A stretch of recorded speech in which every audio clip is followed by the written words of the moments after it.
Governor Keeley signing such amendment into law in March of 2023, expressing certain provisions of the open meeting law. This public meeting of the Town of Bolton Conservation Commission is being conducted via remote participation. No in-person attendance of members of the public will be permitted, but the public can access this meeting while in progress by Zoom Video Communications, Inc. Members of the public attending this meeting virtually will be allowed to make comments if they wish to do so during the portion of the hearing designated for public comment by telephone, cell phone, or personal computer using Zoom. As always, please utilize the chat or raise hand function to address the board. People will actually remain on mute until they have been addressed by the board, and participants are asked to display their first and last names. All of that said, by tradition, we will start with a roll call of present members. I am Brian Barabee. Laurie Stevens. I'm Garrity. Paul Granmold.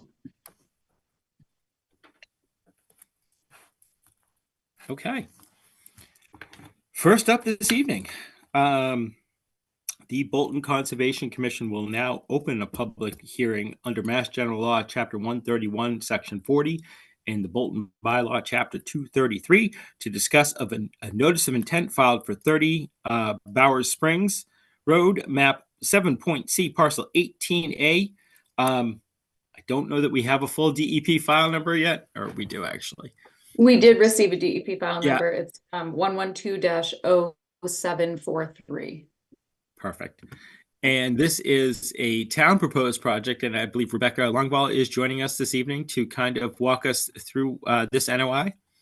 Yes, it's Rebecca Pachaya now, but wow. for once I didn't do it. It took me a long time to get used to that. So I think that's the first time I screwed it up. So yeah, it is. So that's, I have to, call it out. But do you mind if I share my screen? Please do. Yes. Okay. Can everybody see my screen? Yes. Okay. So this project is coming as a result of the GZA assessment that the commission had contracted a couple of years ago. At this point, we had them come out to assess the earthen dams, and related to their structural integrity due to some holes that were forming, a lot of roots that were coming to be exposed. There are a few slides caused by the beavers that inhabit the area as well. So making sure that those weren't causing erosion significant enough to structurally impair the dam itself. So the first phase of that is to remove the mature woody vegetation along the earthen dams. So that is what is before the commission tonight, is specific to that, along with including some seed mix, so that if there are earth that's disturbed around the removal, then we're able to put that seed mix down and allow it to germinate and stabilize. The erosion control that's proposed is primarily around these two triangles here, which are going to be the staging areas for the tree removal. So if, any stockpiling needs to occur of the trees temporarily before they're processed, or any vehicles that need to be in a specific area, or a chipper, those will be staged in this area, and a straw wattle will be along the down gradient side of the staging area that's going to be laid out there.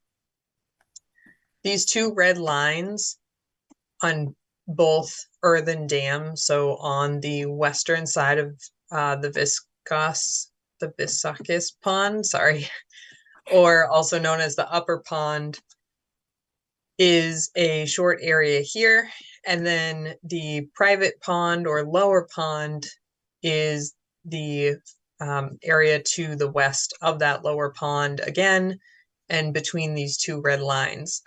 It is not every tree along the circumference of both ponds, or even just one pond. It's about 30 trees overall that are all over 6-inch diameter at breast height.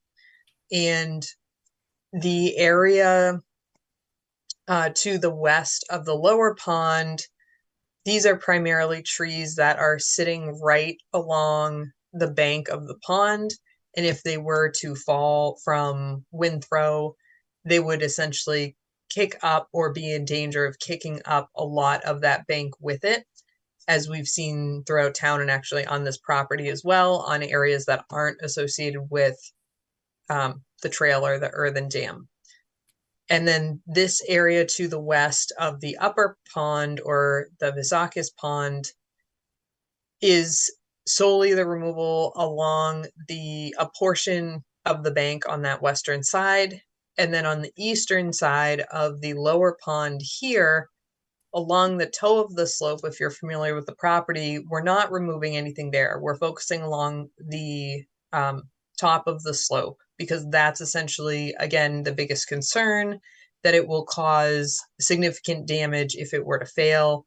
And that's why, in part of the assessment that we received from GZA, it was encouraged and required to remove that woody vegetation to ensure the structural integrity of the earthen dam.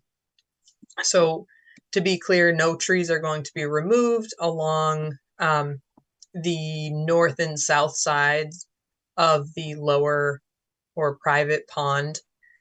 And then there's areas on the east and western side as well that is not going to be, that the mature woody vegetation isn't going to be removed either. It's solely part of the earthen dam, which are just 2 lengths of the area around the pond. The other thing to note is, as you're familiar with the property, this is a highly trafficked property, a very popular property, both with Bolton residents and with individuals out of town from other communities. These areas along the earthen dam are actually part of the main trail as well, that individuals use as they're visiting the property. Again, very popular. And there's entrances from different trailheads, not only from the trailhead off of Flanagan Road. So part of the ask this evening for permitting this project is also asking if we should be incorporating, because it's a popular dog walking property, even though it's not a dog park, if we should be putting in place a temporary leash requirement to ensure that while this tree work is going on, we, both for the safety of the contractors or the contracted workers, but also individuals walking around the property and their dogs or even children, that we're ensuring, to our best of our ability, everyone's safety. In addition to that, the project would only take approximately a week, is what I was told from a tree company that we had received an estimate from. And in addition to that, we'd want to be putting up signage at each of the trailheads on the town website to just advertise what is going on, and also just notice to the public that please be aware this is going on during this time. And if this project is permitted, we would anticipate that it would be done in May, so that we're also not running into the Tom Denny Nature Camp that the commission allows to be on site. The tree removal itself will not involve stump grinding. All of the tree removal will be flush cuts to the ground, versus trying to get a stump grinder in there, more for the potential adverse impacts that could cause and more erosion that could cause. So the flush cut is the best approach that way. Yep. Right. Well, first of all, thank you for explaining it. Again, I'm familiar with this project. I know we've been talking about this for a little while, and I'm kind of comfortable with it as it's been proposed. I was curious what some of the where you're going to do some of the stockpiling. I see you have the wattle surrounding it, and again, I'm comfortable with it as it's proposed, and I completely understand the need for trying to install a leash policy for that week for safety's sake, and especially as the banks are degraded, dogs following new situations. I guess my biggest thing with that was just how do we get that word out? Which it seems like you've already thought about this, put some thought into this too, because that was my one thing was, it's easy enough for us to say it, but to tell people and have them get very concerned about it and, to try to explain, look, this is just for a week and it's because this is what's going on. Like, so the OOC itself, I'm comfortable with it as it's proposed. I'm curious to get other commission members' thoughts. But I guess what I'm saying, so I can't even organize thoughts today, let alone get here on time. Would putting in a temporary leash protection or leash mandate, would that be something that we would need to write into the OOC? It would be. I would encourage that just so that we Okay. have it in a document that we can reference.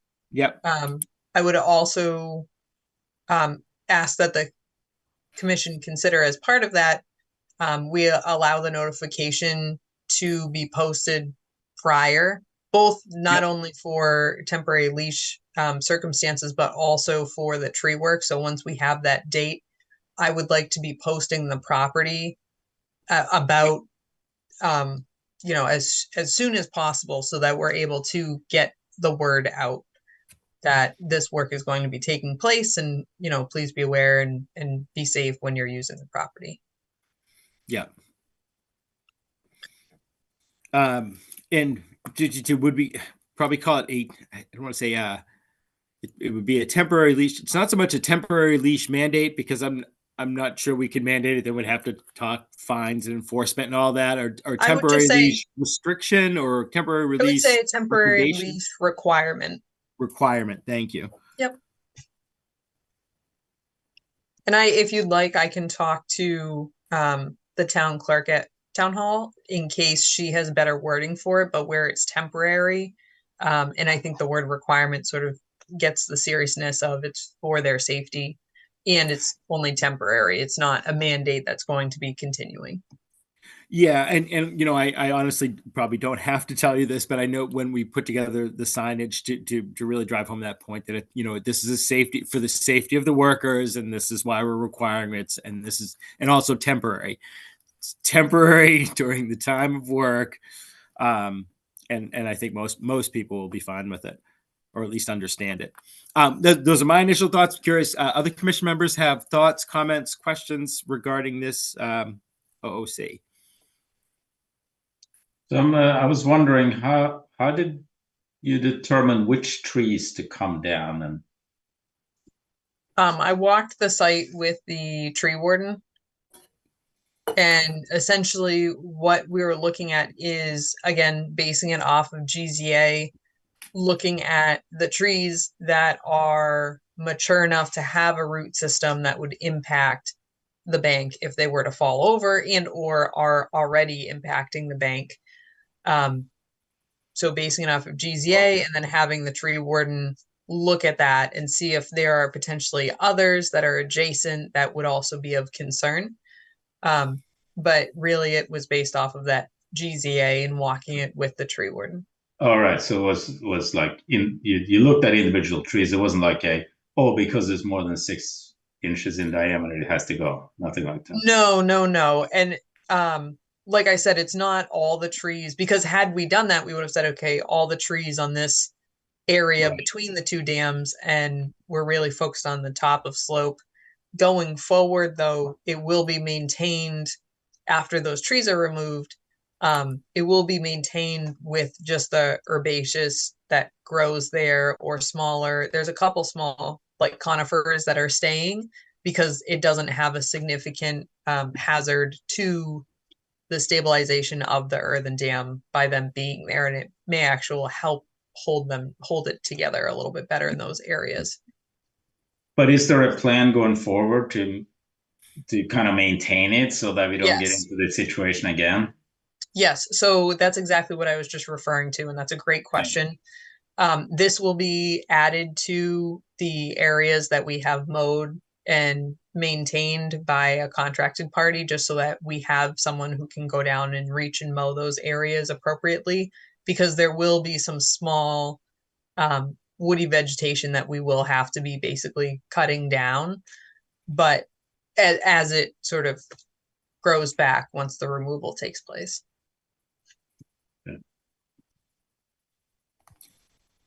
Rebecca, how big is the biggest tree? That is a great question. I don't have the exact number, but I would anticipate it's probably about like 20 inches around. It's pretty like 20 Circumference. inches DBH. Okay. If Yeah, not, there may be a couple that are bigger, but that's not the majority of them. The majority sort of range from a smaller 6 to 10 inch, and then there's a smaller range that are larger, like I was just describing, and a couple in the middle, but it's a range. The majority are smaller. Partially And I'm- because the beavers have taken some, Yeah. or most, and then the rest that's left might be pines. Okay. And where are they going to drop these? They're not going to drop them in the pond, are they? No. So they're actually going to be cutting them, and they'll drop them away from the pond, or they will what was I gonna say? Like part the tree. Okay. I can't think of the technical term for it, but you essentially take like the branches and sections of it as you go. Okay. Thank you. Yep.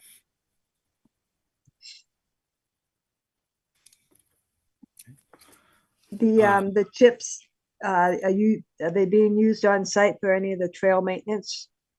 Yes, that's a great question too. So, the chips that will be left, they will be left in the stockpile area that was to the south of between the two ponds. That's currently where we have a very small stockpile of the leftover loam tailings that we used when we added material to the trail prior to doing the GZA assessment.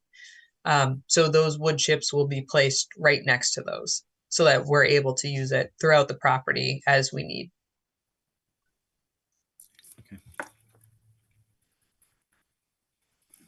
And briefly on that note, we did talk about placing it on the trail itself, but where phase 2 of this project is going to be bringing in fill and bringing the grade back up to where it needs to be on the earthen dams, putting the wood chips there and then adding fill will cause some instability where we want it to really compact isn't necessarily the right word, but we want that phase 2 to work well and make sure that we have the best base for that. Yeah.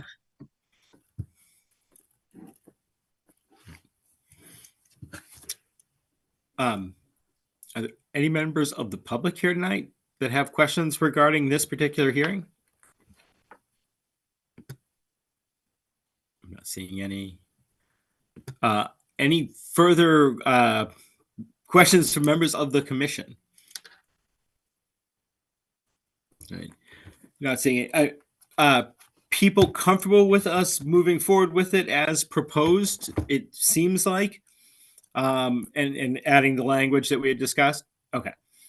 In that case, I'm going to make a motion that we close the public hearing for the notice of intent for 30 Bowers Springs. Do I hear a second for closing? Second.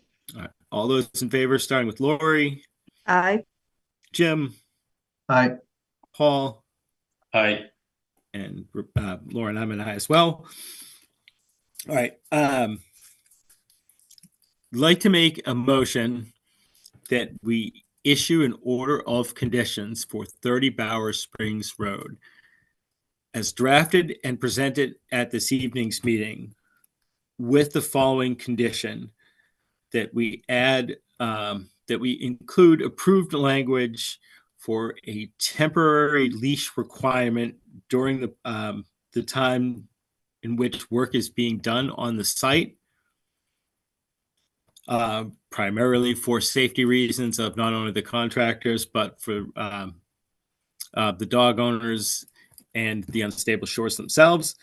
And also that we, along with including that language, we also allow the town or its agents to post notifications prior to the work being done on town approved websites and or properties. I was gonna say, do I hear a second for all that? But beforehand, does Rebecca, does that sound like it covered the wording for properly? Okay. In that case, do I hear a second for all of that? Second. All right. All those in favor, starting with Lori, Aye. Jim, Aye. Paul, Aye. and Lauren, I'm an aye as well. Thank you all. Thank you. Go ahead. I just said thank you. Okay. Are you staying on for Quaker Lane? Yes. Okay. Sorry. I was going to say, before we move to Berlin Road, which I know is next on the agenda, we do need to bring up quick, just in case. Our next meeting, there's two options, if I'm understanding this correctly. The 16th would be 2 weeks from now. And then because it's a long month, basically it would be 3 weeks out from that. It would be the first week in May. I unfortunately cannot be here on the 16th, which is fine. As long as you guys have a quorum, feel free to hold the meeting without me. Our other option would be to do it on the 23rd, which would be 3 weeks from now. I can be at that meeting. I'm hoping we can get a quorum that night too. And then it would be back on our 2 week schedule. I am completely happy with either date. I just will say I won't be here on the 16th. Does anybody have strong feelings one way or the other? I may also be unavailable on the 16th. It's a little unsure right now, so it would work better for me if we went to the 23rd. Okay. All right. And if Lori and Jim, if you guys are okay with that, again, I'm because fine it's a either. long month, it would be back on the 2 week schedule after that. It would be 2 weeks after that meeting would be the first May one and all that good stuff. Sure. Okay. All right. Just wanted to get that one squared away first. All right. Oh, and just an order question. I know we have both of the 98 Berlin roads on for 710. Do I need to open them both? Can I open them both at the same time? And if not, can I jump to the certificate of compliance first? Or So the certificate of compliance is not a public hearing item, so Okay. that does not need to be formally opened. It just Okay. needs to be addressed. Yeah. So the short answer is no, you don't need to open them both. open it. Would it make sense in this particular case for us to address the COC first? I guess it really doesn't matter, but Yes. would it? Okay. In that case, and I believe we have a rep for the applicants for 98 Berlin Road. Yes. Okay. If you just heard that discussion, we're going to take up the request for the certificate of the compliance first. And I know along with this COC, there was, I believe, a site visit done. I was not part of that site visit, but if anybody who was there would like to give an update. Yeah, we met, this is Jack from Dillis and Roy. We met Hey, Jack. on the 28th, myself, Paul, and Jim in the pouring rain. And we walked the site. We looked obviously for the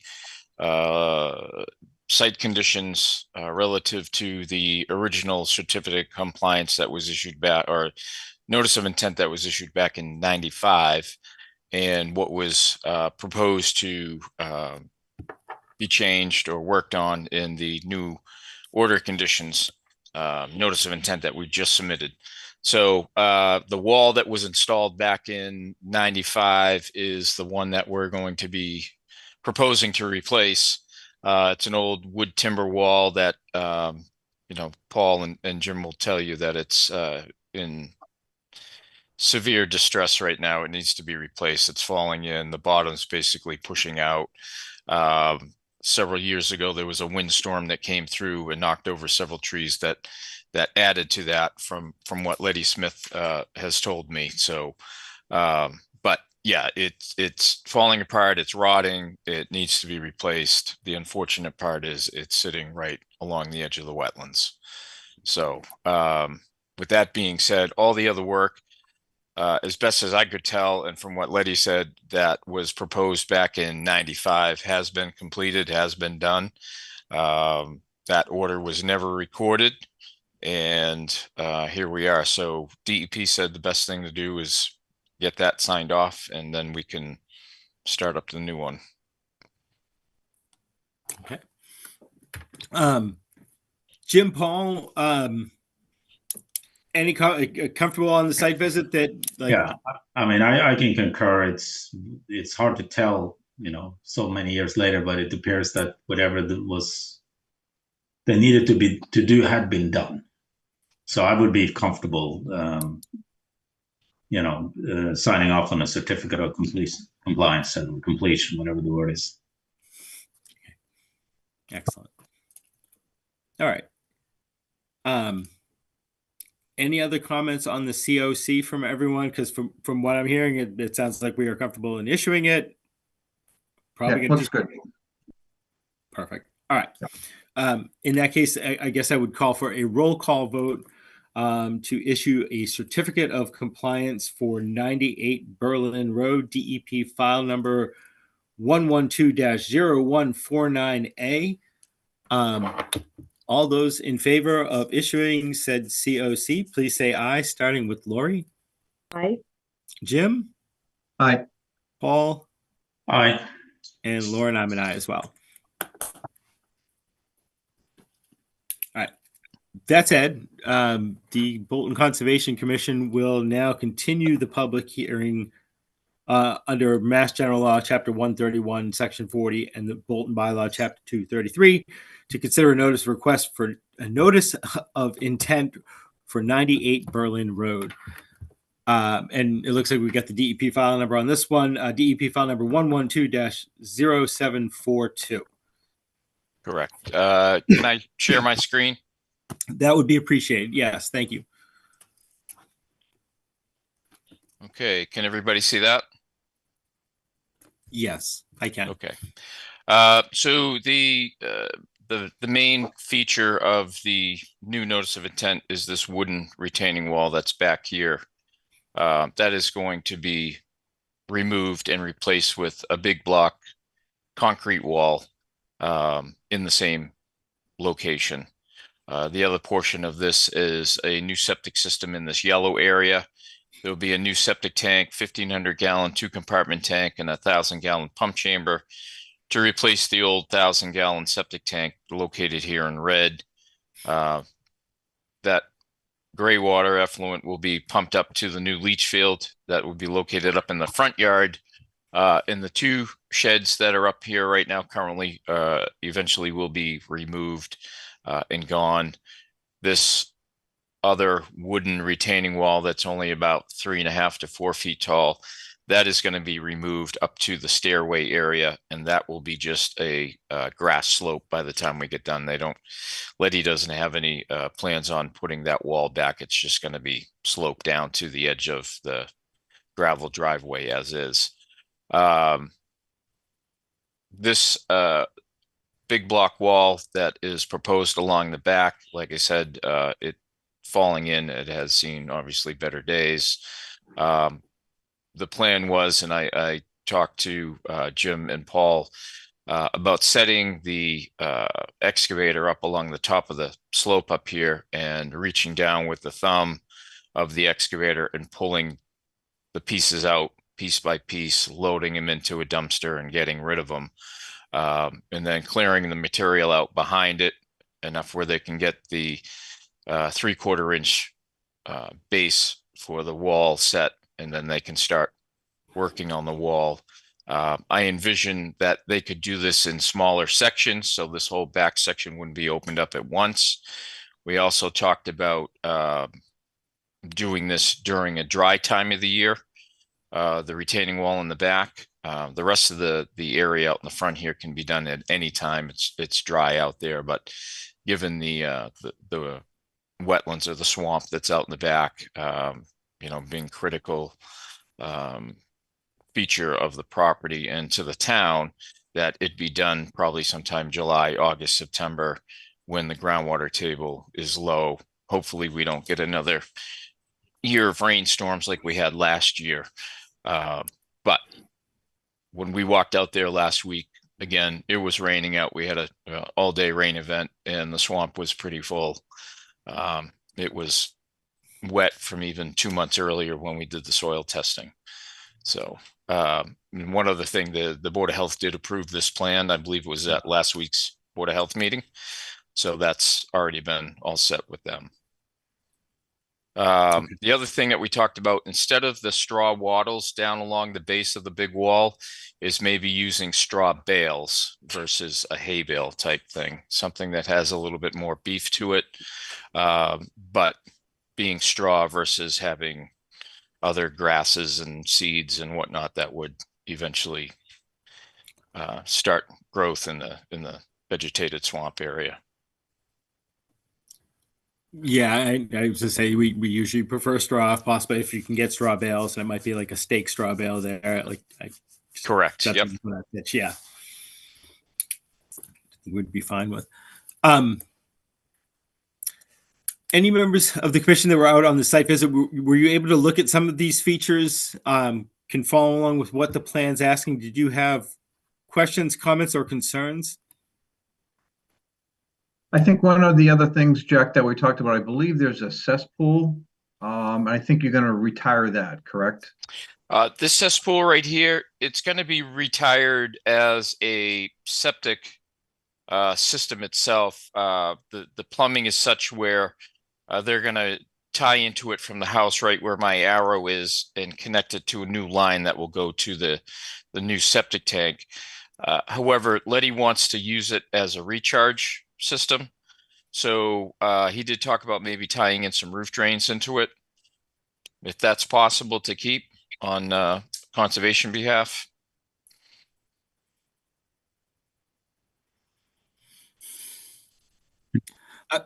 Yeah, I'm curious, Dave, from some of the people who were out there. I'm trying to think. I mean, it makes sense to me to use it for recharge. I can see that. I'm trying to think if it would upset or really change anything.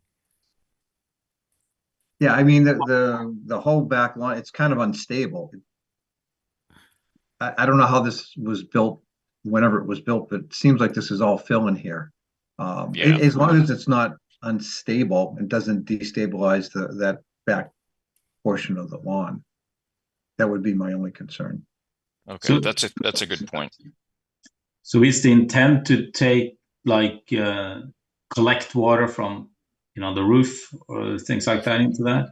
Yeah. So instead of having it dripping down along the back and have a drip line Yeah. against the house with possible seepage into that lower basement area, he wants to collect it in the gutter system and then obviously tie it into the existing pipe that goes out there now and just use it for a recharge basin. So it would be clean water going in there versus any more sewage. Which actually might be better for the runoff too. So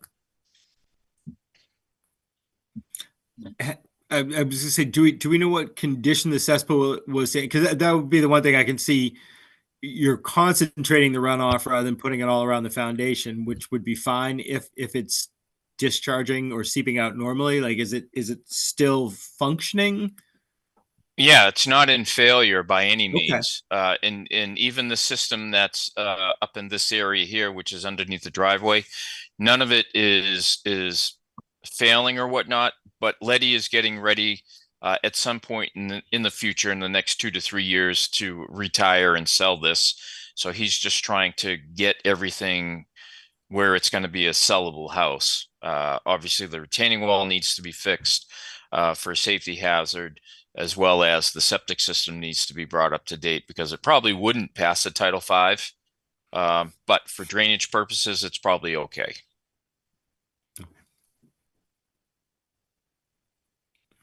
And Brian, the retaining wall is, it's falling in already, so that something has to be done. It's not going to be easy to not disturb the wetlands as they do it, but as best they can, it has to be done. There's no question about it. Yeah, I was gonna say usually that's the great thing about being on site. You can see that sometimes. Oh, let me ask quick: are there any members of the public here tonight to comment on this particular hearing? I'm not seeing any. Can I ask quick because we're lucky enough to have you here, Rebecca? Did you have any comments or thoughts on this? I'm not sure if you were able to get out. Sure. I unfortunately was not able to get out to the site. But just two quick things. One, I'd like to know, as it stated in the DEP comments, if we could quantify, if the applicant could quantify the impacts to the resource area, particularly where, if you're setting the erosion control, that may cause a disturbance to the wetland resource area since you're in really tight quarters there. And same thing with the removal. Will there be a disturbance, even temporary, and just making sure we have quantified that, and that is part of the order of conditions to make sure that the commission is approving and or amending what's being requested to be, altered as part of this project. The second is the original order of conditions. When this project was done in the back of the home there, it was done to terrace the yard purposefully with retaining walls because of the significant grade there in the back and to make sure that that area remains stable. So Jack, I know, and I think I missed which one you were referring to. There was a reference to removing the wall, or just letting it remain sloped. I would encourage the commission to make sure that as part of this project, that those terraced areas that were originally proposed are still maintained as such, to make sure that we're not seeing more erosion or more runoff going directly into the resource area down gradient just because of the slope at the rear there. And same thing in relation to the cesspool. I think everyone's covered it already. I don't need to repeat it, but just making sure that area is stable. In regards to the terraced areas, Mhm. I'm looking at the sketch that was done back in 91 and 95. Yep. It basically it shows this retaining wall right here where my arrow is Yep. being built. He put in again, this is a railroad tie steps in here with a little butt end to the house, and then it goes out this way and then stops or blends Yep. into the slope. He would like from the stairs out be removed for the same purposes. It's deteriorating, but he's also going to have to get in and pump and crush that tank in place. So Right. while he's in there, just pull that out and then just regrade this. So there's no other retaining walls that are shown on that sketch or any other terracing that's shown besides that wall and then the main wall down here. Okay, I had recalled one behind the single family home, just behind the cesspool as well. Whether that was a physical retaining wall or just terracing and the grading, or a terrace-like grading, I'm not sure. I don't have it in front of me right now, but that would Yep. be just in general, making sure that those areas are stable and that we're not losing something that potentially was in fact significantly stabilizing an area, and now we're losing that stabilization by removing it. That's my only comment. And the commission might be able to weigh in on conditions related to that. Again, Or if you look at it, there's a row of hay bales, pretty much how I show my erosion control here with a Yep. gap, and then there's the wall, and then there's a fence on top. Other than that, there's just yard back to the house.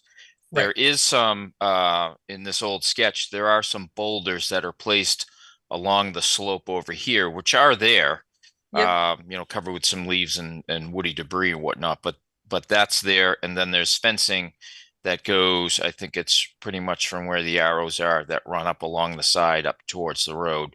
And that was all part of the original order. But as for other retaining walls and steps, the only other thing is right in this area, there's like a little retaining wall that has a step down to get into this lower basement area. Mhm. Not really graphically shown on my plan, but it's there. That's going to remain. Okay. There's steps that go this way, there's steps that go this way, and then there's a doorway in the middle to get into the basement. Sure. That would be the only terrace, so to speak, or extra wall area that's in that backyard. Okay. Again, just stabilization, making sure we're not increasing any velocity or volume going Correct. down, causing Yep. erosion. As a matter of fact, I think we even talked about out in the field right now, there's kind of a big gully in here where the timbers have fallen in. They're actually falling in towards the swamp. That once this wall gets built, there'd probably be a high spot in here naturally and a high spot over here. And if they were to keep this continuous elevation across, they could actually fill this in so there wouldn't be this trough in here. And then that would obviously slow that water down instead of speeding towards the wetland area. And then what are you using for stabilization seed mix in that area when you're adding fill after the wall is in place? We haven't even really thought about it yet, but something probably that's quick growing if it's going to be grass. The rest of this area is kind of roughed in grass. He does have some vehicles in here, a couple of work vehicles, and then there's a plow vehicle that he uses to plow the driveways for access down to this back area. But something that's quick growing that will be stabilized relatively soon. We could probably throw in some jute matting if you wanted, just to help protect it if we do get some more severe rainstorms like we did last year. Okay. But So again, you're looking at seed mix more than like vegetation. The reason why I'm asking is the stabilization there, but also looking at the distance from the resource area. It's obviously further than 25 feet or closer than 25 feet under the bylaw, the no disturb. yep. It wasn't placed before. You're replacing something that was there regarding the wall and retaining it. But I think the commission might be able to be requesting either some plantings or a seed mix or some of that area to be retained as a no disturb going forward, just to make sure that we don't see any shifting of that wall in the future, which we shouldn't, but that would assist with protecting that as well. Yep. I don't think the proponent would have any issue with that. I mean, what would you be proposing for a distance off of that?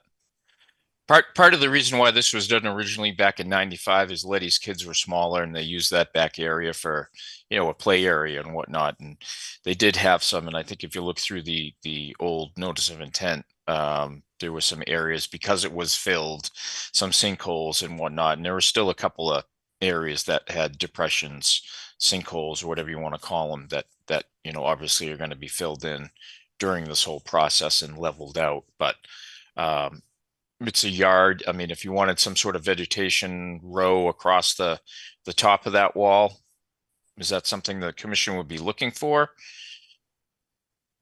Some small shrubs or something like that, or just seed mix, to get it back to a lawn area? Is that up for discussion? Possibly. I'm curious to people. It's killing me that I haven't been out there, and I'm planning on driving by at some point in time. But I can't picture the area, so it's hard for me to say what I think would be best right now. Because right now, Brian, it's all open lawn until you get over to this slope, and then this is a wooded slope all the way back to Berlin Road. And the same once you get over here, once you get beyond this retaining wall on this side, this is all a wooded slope back towards Berlin Road. But everything from the house basically straight back along this retaining wall, that's all wide open lawn. Okay.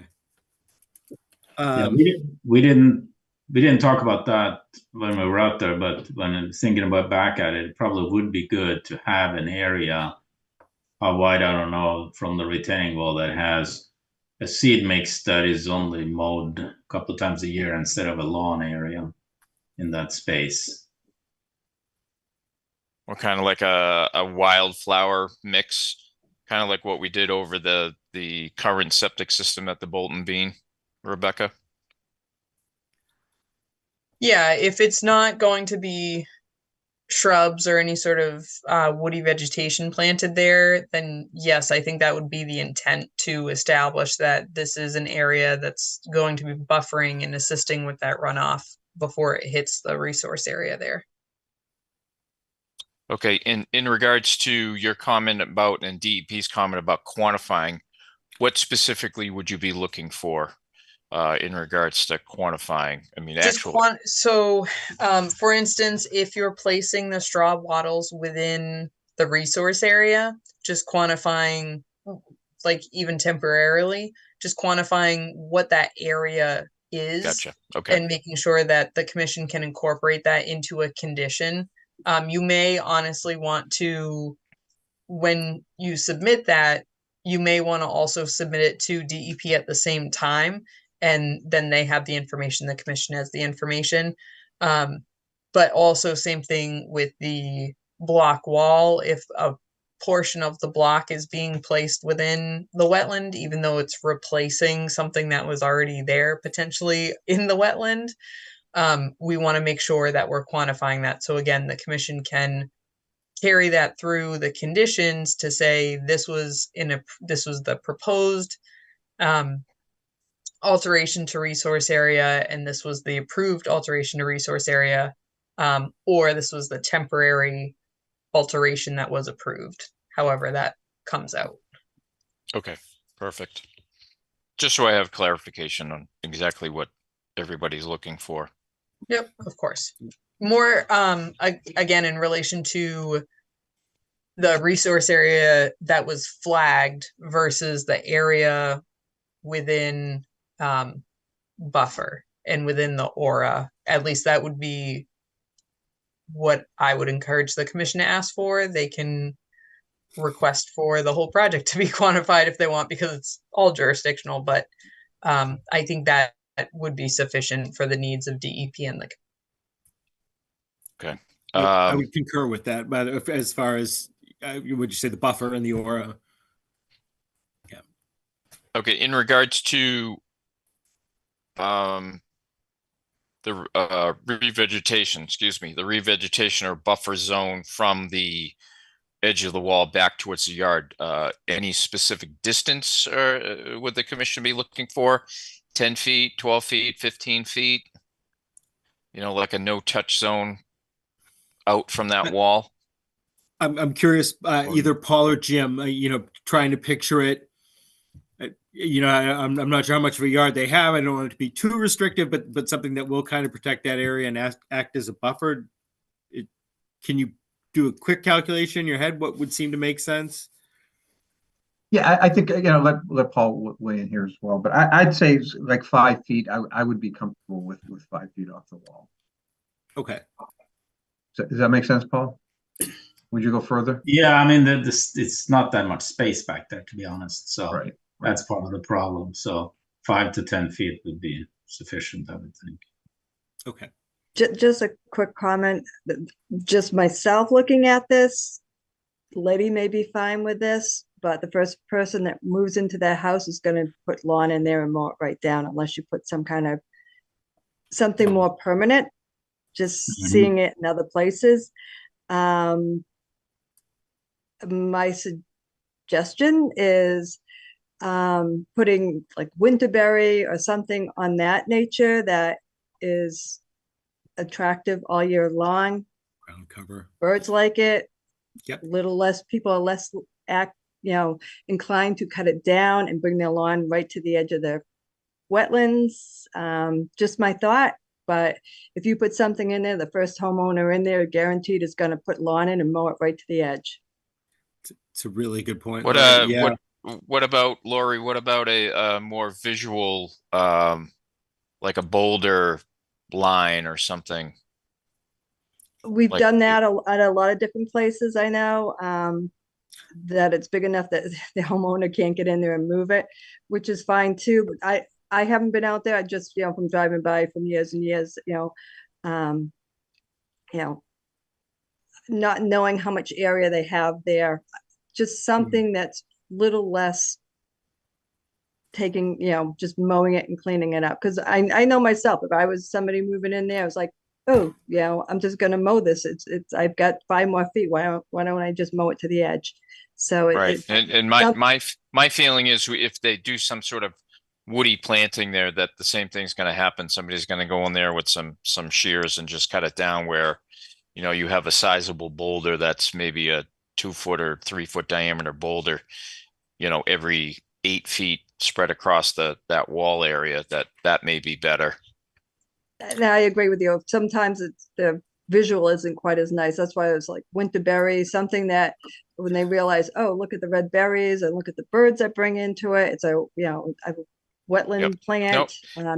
I agree. I just don't want to to see the same thing happen, with that lawn area getting wiped out or the seed area getting wiped out for lawn. So I think you and I are both on the same page. So I think it's whatever the commission would want at this point.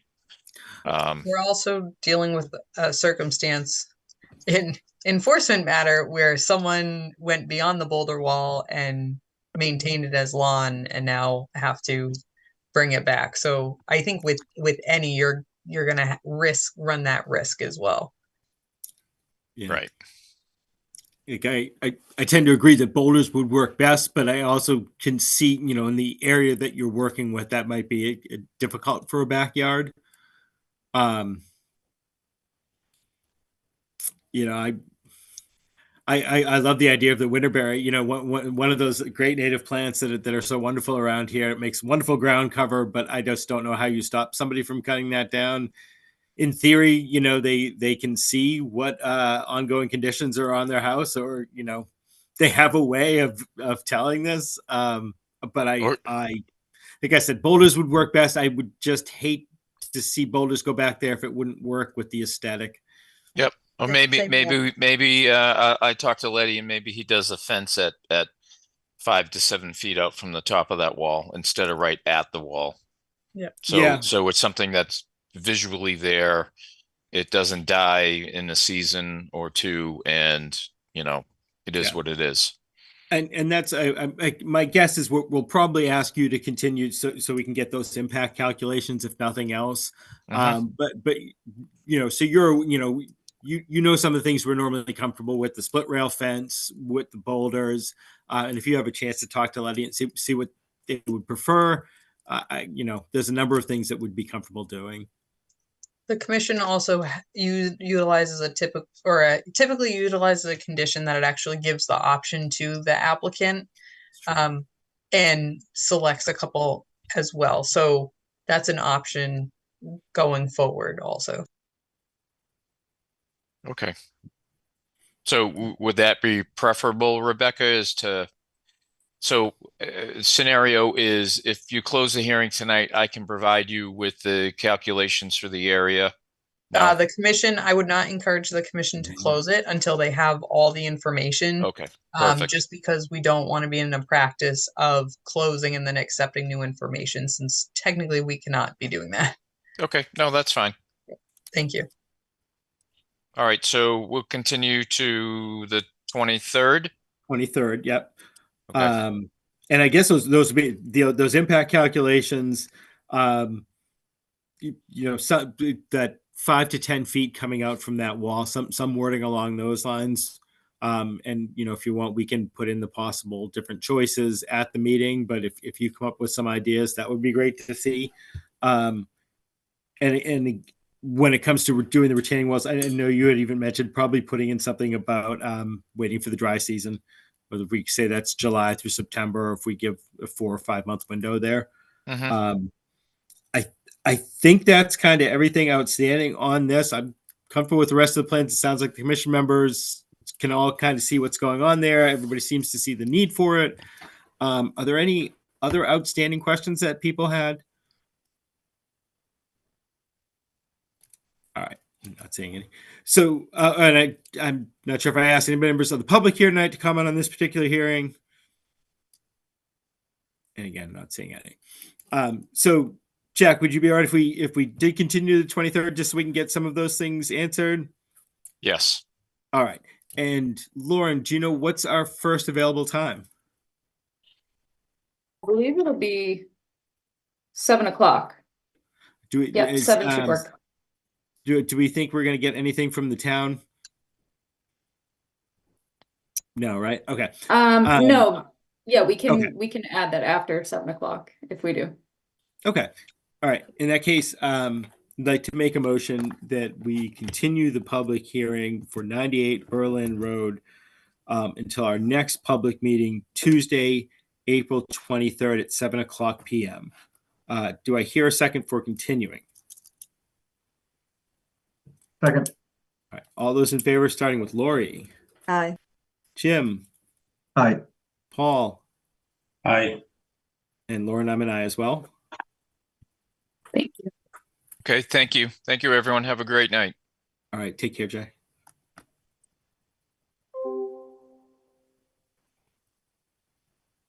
Okay.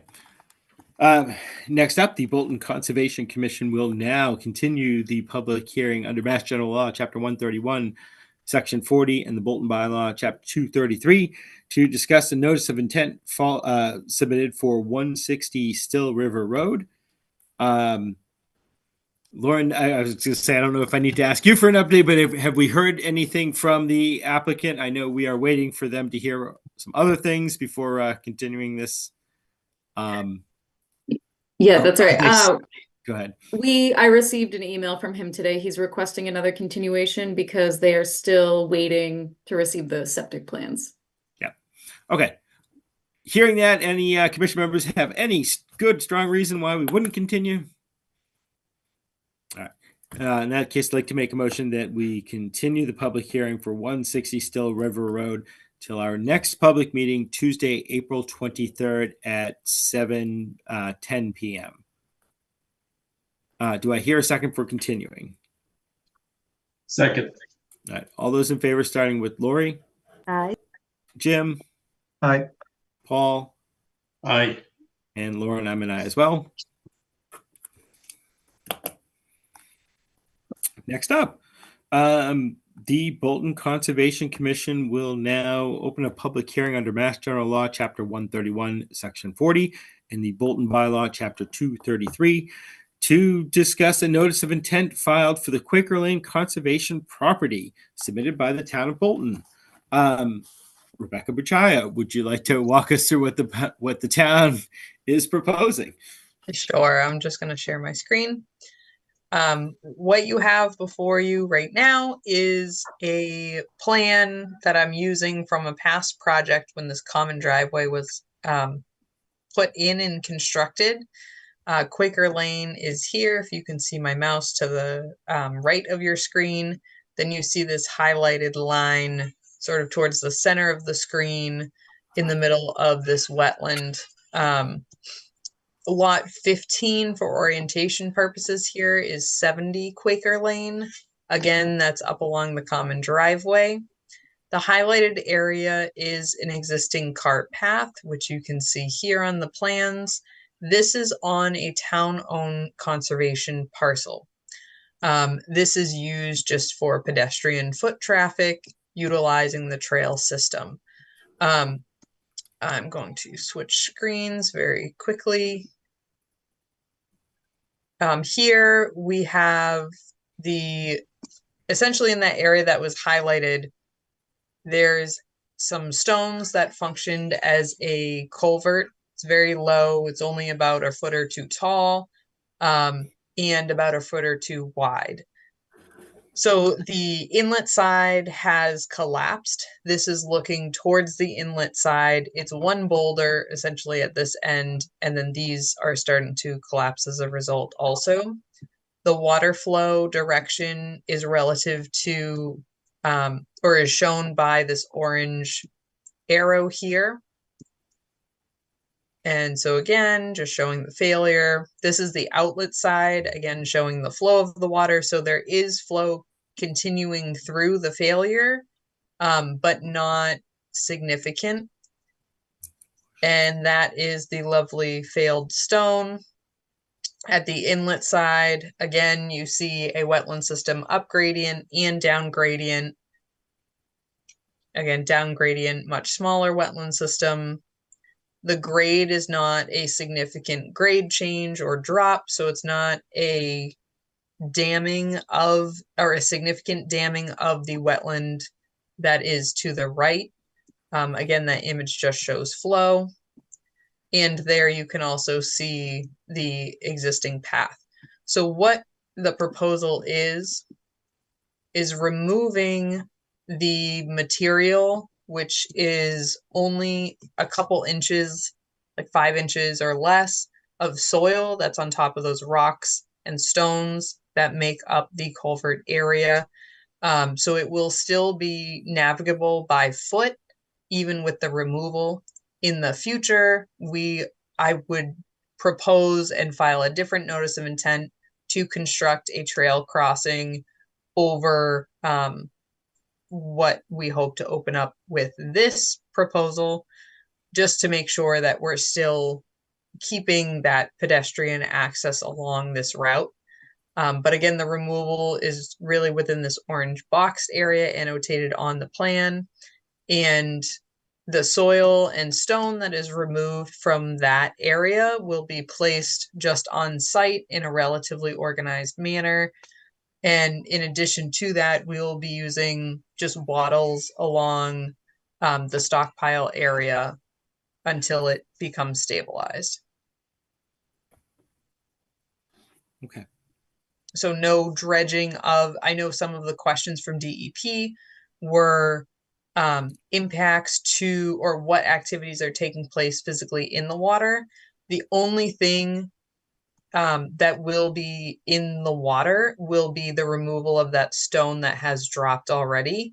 The rest will be taken from, or a machine sitting up gradient, obviously from the wetland system, will be reaching and picking up those stones in the soil, and again, placing them on the upland area here. So we should not have any other activity within the water itself.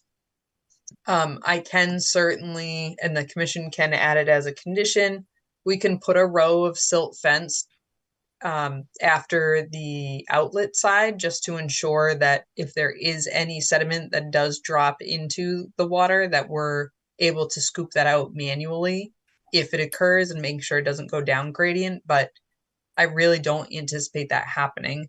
But that is certainly a precaution we can accommodate. Right. If we were to issue the OOC, would we then need to issue something else for the bridge or for a crossing? So right now, what's before the commission is only the removal, Right. because I didn't want it to become an issue with the crossing. But yes, so if this is approved and we're going forward, this will be solely for the removal. A different notice of intent will be presented before the commission to install a trail crossing similar to what we have on our other properties. Okay. And that will occur in the near future, just so that we can do this one after the other. Right. I was going to say, because once this is removed, is it still crossable, this section of trail, or people will always find a way to cross?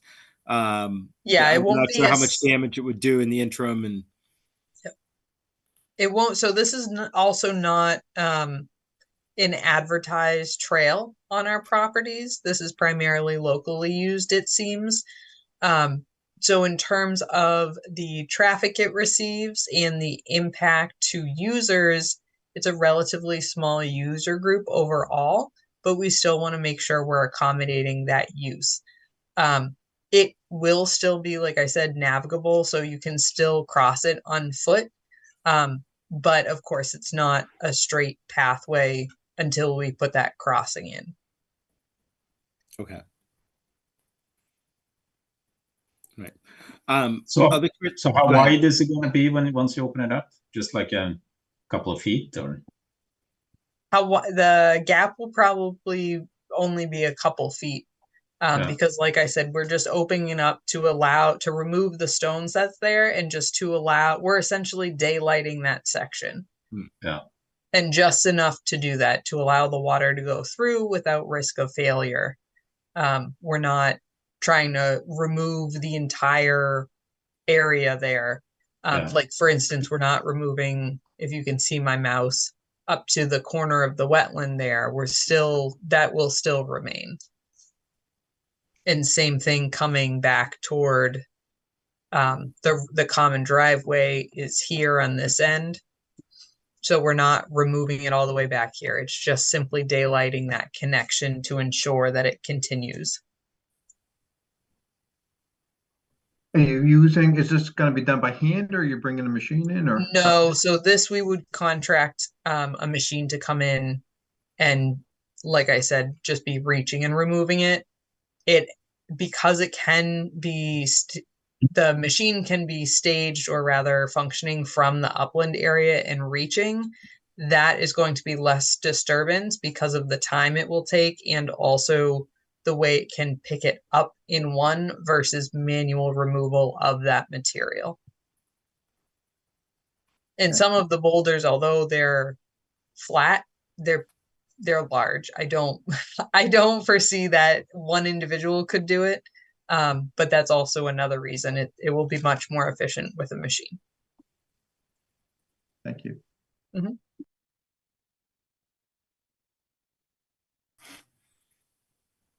Additional comments, questions? Was this part of a cart road? It is a cart road. So as part of and this parcel actually has frontage on Berlin Road, but where this project area is located, it's on the backside of that larger parcel on Quaker Lane. But yes, this is part of the cart road that originally was there even prior to the common driveway, and there's a whole system of cart roads on the parcel that the common driveway was constructed on, and some of those were carried through the project. Do we know what's underneath when you had stated that there's only a few inches of soil on top of that? Do we know what's underneath it? Could it be just like a large rock that could just be exposed and that could be the bridge final? It's possible. The concern there would be that it fails. So this actually, you can see that potentially we would leave this rock here and be removing this side that failed. And that's something I can certainly talk to whomever we contract as they're sort of removing material. If there's the ability to do that, we might be able to leave it. But the concern would be that with continued use and then with continued flow beneath there, that it may fail even further if we don't remove all of it. So that would be my only concern. But if that's of interest to the commission, I can certainly work with that and see what we're able to accommodate.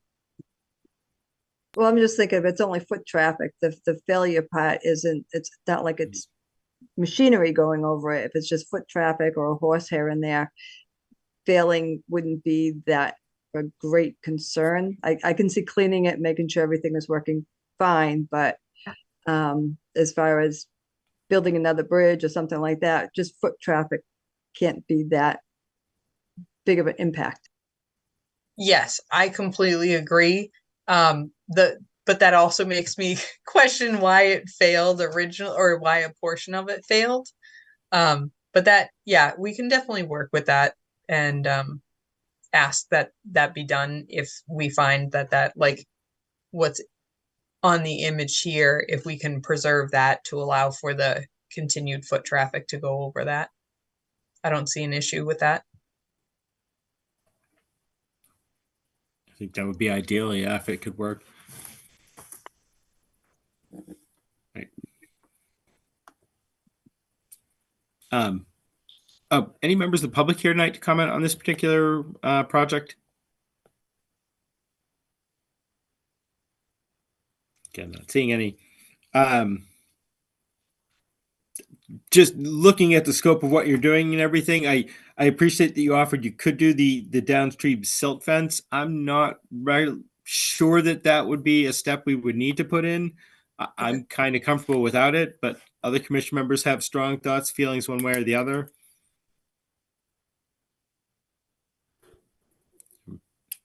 All right. People comfortable if I close this, and if we were to approve it as drafted, is there any language I should add in that we haven't, other than I'm not sure if we put in that we'll try to not reuse the stone surface, but I'm trying to think how to word that. If we were to word that best efforts will be made to preserve existing. I would say to retain any intact portion of the existing cart path, something like that. Intact. I'd say maybe portions of cart path. Yeah, portions. Yeah. There we go. Okay. All right. Anybody have anything else that they would like to see added that I might be forgetting?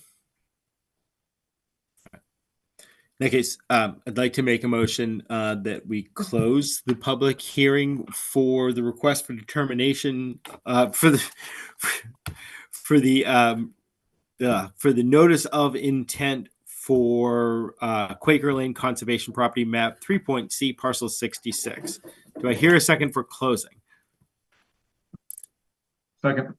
All right. All those in favor, starting with Lori, Aye. Jim, Aye. Paul, Aye. and Lauren. I'm an aye also. you. Like to make a motion that we issue an order of condition for Quaker Lane Conservation Property DEP file number 112-0744 as drafted and submitted at this evening's meeting, with the following condition, that best efforts will be made to retain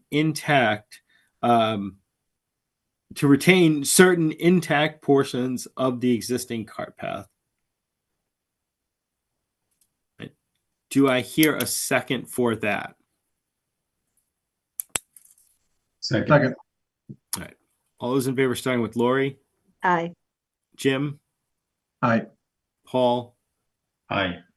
and Lauren. I'm an aye also as well.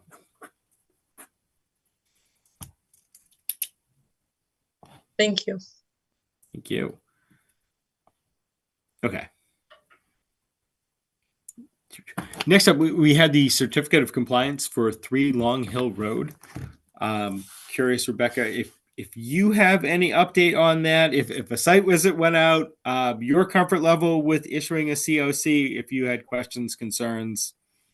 Sure. Lauren actually attended this site visit with me, and we went out to the site to review, obviously, upon receiving the information from Chris McKenzie, who is representing the applicant on the project.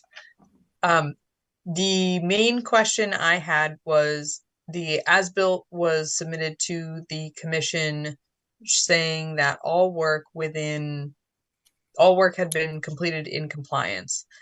Upon visiting the site, there were a couple items that were not included on the as-built, but they were not within 100 feet to the resource area, and therefore, in the applicant's opinion, not jurisdictional. So I did still raise those items to the applicant and their representative. They did provide they did address those concerns, and we had included that in the packet. The concerns were related to 3 under drains that were installed underneath the driveway associated with the single family home that is constructed on site, a foundation drain that outlets to a constructed pond, which then outlets to all of these items outlet toward and into the 100-foot buffer and then the wetland resource area itself. And then the under drain associated with the driveway within the public right of way was not functioning on site. And again, that the purpose of that infrastructure is to retain the runoff from the roadway along Long Hill Road underneath the driveway to continue along the shoulder within the right of way instead of sheet flowing into the road itself. My question to the applicant in seeking clarification was concerns about erosion and sediment related to the outlet side of these pieces of infrastructure, and they therefore become jurisdictional because now you have potentially untreated water, not polluted in any sense, but untreated water, sediment, scouring occurring at the outlet side of these pieces of infrastructure. And then the pond itself, the same concern. They address that concern by clarifying how it's outside of the 100-foot buffer. I clarified under the Wetlands Protection Act, it can still become jurisdictional based on the reasons I already mentioned here. And then I also asked them to clarify where the source of water was from that was specific to these new pieces of stormwater infrastructure. They did clarify that the under drains and the foundation drains were addressing water that was a few feet underground. So therefore groundwater, not something that is bubbling or seeping to the surface. And that's what essentially I was looking for, to see if it qualified as a freshwater seep and therefore was jurisdictional under our bylaw. That does not seem to be the case. However, I did still ask them to provide information related to how they are looking to stabilize the outlet of each of those structures. The pond down gradient will essentially have an outlet or overflow that will be riprap, which we typically see on the outlet side of basins. That should certainly address any scour that would occur over time when that pond does fill up and overtop. Again, it's outside the 100-foot buffer and outside the adjacent upland resource area to ensure that once it's stable, any water that is flowing will be then flowing over a vegetated surface off of that riprap. The same thing for the under drains. They will be vegetating and adding some riprap or rougher material so that it's hitting that before it's just continuing into the resource area, causing some slight scour. The under drain within the right of way, they will be regrading the driveway area again that's outside of the 100-foot buffer. And when they pave it, they'll be addressing resetting that under drain to ensure that it's functioning properly. And so that the sediment that's there does not push through down gradient into the resource area. So in short, all of my concerns had been addressed following the site visit prior to this meeting in writing. So I'm confident that if the commission were to issue a certificate of compliance for the areas that are within the 100-foot buffer, mainly being the septic, that the other items would be addressed. Now, the only item that was not yet addressed is the required plantings. In the order of conditions, there is a planting ratio for vegetation that was specific vegetation that was removed as part of the project. They actually ended up retaining some of those larger trees that they originally proposed to remove.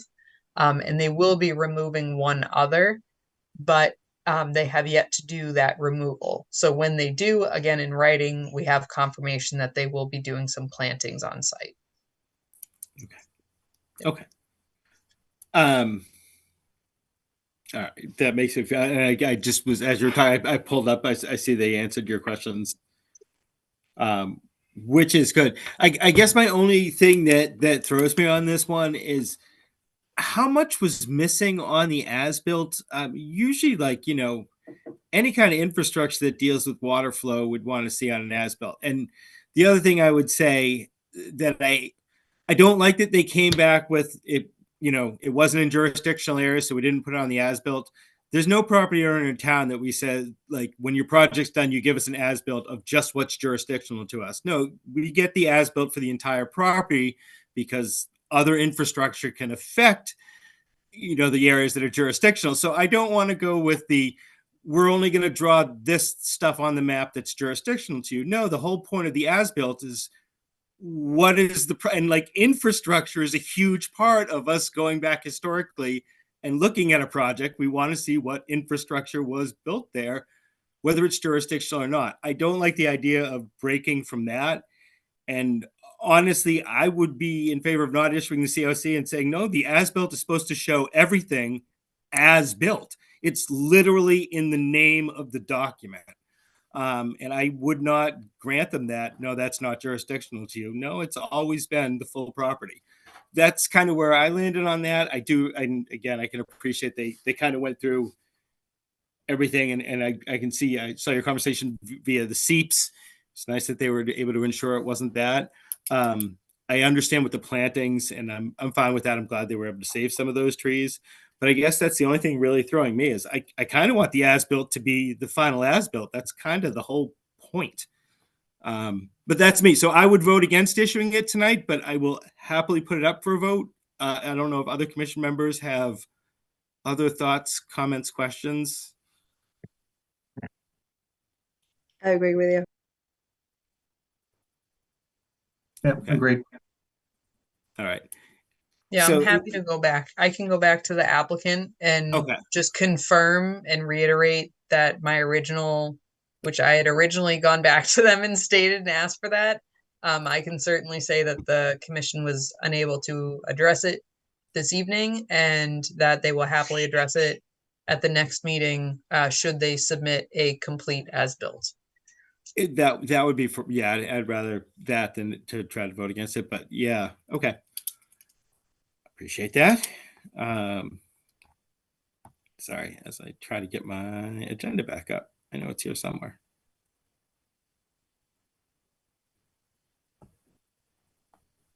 All right, that was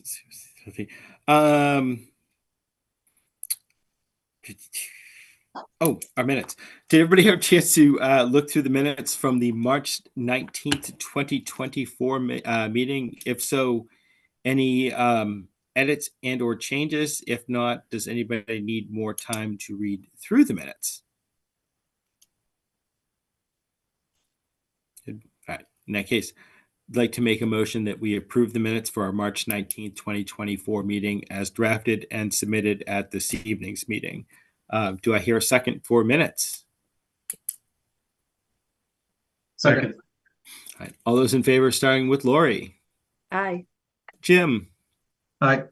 Paul, Aye. and Laura and I'm an aye as well. I'm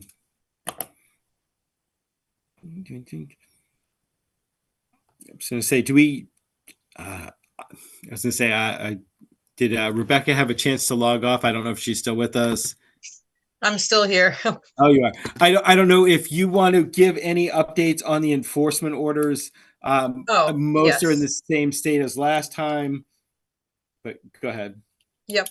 So the only update that I have is that 100 Meadow Road we've lifted the cease and desist due to the fact that they have stabilized their site, at least temporarily. And that was a site that technically all of their work was done outside of the jurisdictional area, but because the washouts that occurred and the migration of material, it became jurisdictional. So we've now addressed that at this time. And as long as they continue maintenance of that, they have a contractor and retainer to be stabilizing that. That is in compliance currently. And then 7 and 8, the same thing is occurring. They have temporarily stabilized and they are working towards final stabilization as well. Thank you.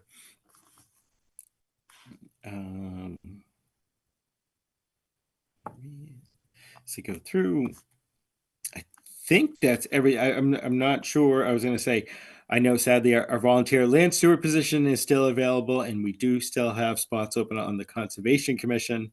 I don't know, Rebecca, if there are any other updates that you currently want to give on ongoing projects. I know we post most of those, or Lauren, if you have any updates that you would like to give currently.